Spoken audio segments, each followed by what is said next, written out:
Self-harming is dangerous. It's a very, very serious thing. It is not to be taken lightly, and it is not to be joked about.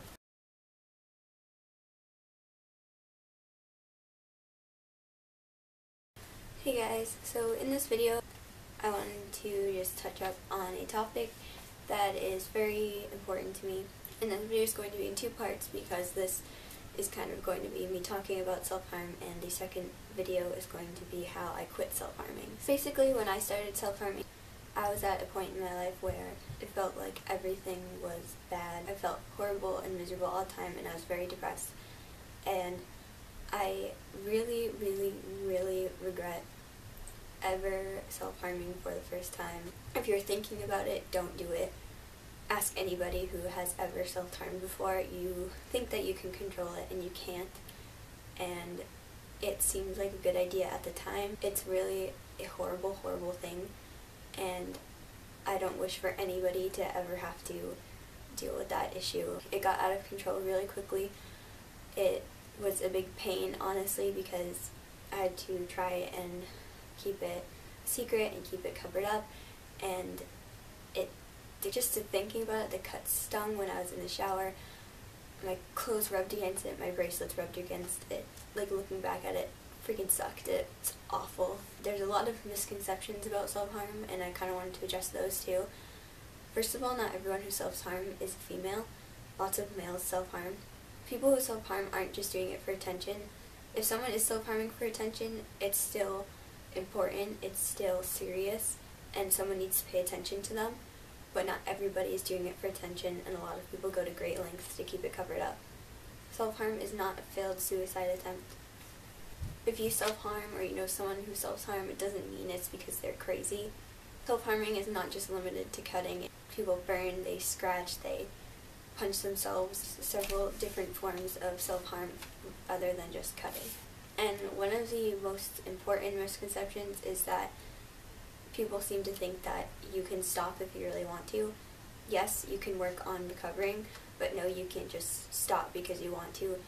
It's an addiction, and it's not as easy to get over it as you would think. I know if you've never self-harmed before, you're probably like, is it really that hard to not cut yourself? It is. It is, because you're thinking about it all the time. As soon as you feel upset, that's what you want to do. I'm not like this anymore, but it used to be every sharp thing, every pair of scissors, every blade, everything that you'd see, it made you want to cut. It makes you wonder how sharp it is. It makes you wonder if it would work well. It just doesn't leave your head, and it's not easy to stop. If you are thinking about self-harming, don't do it. If you self-harm, know that there are people out there willing to help you, including myself, and that it is possible to overcome it.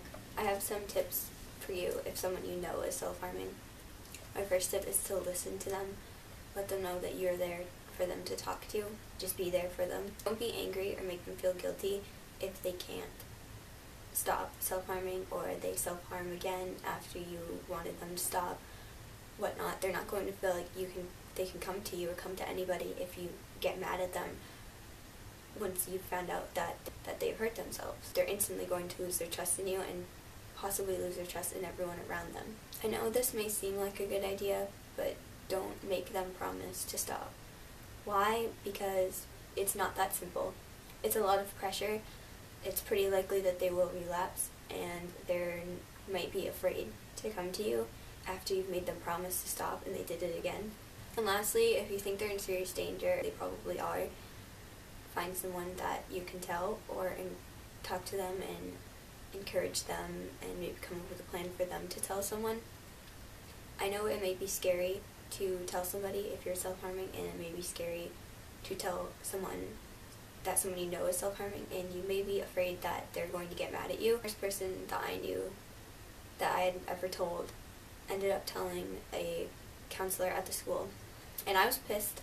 I didn't talk to them for a couple months, but now this person is my boyfriend of almost 3 years, so they may be angry, but eventually they'll realize you're just doing it because you care about them.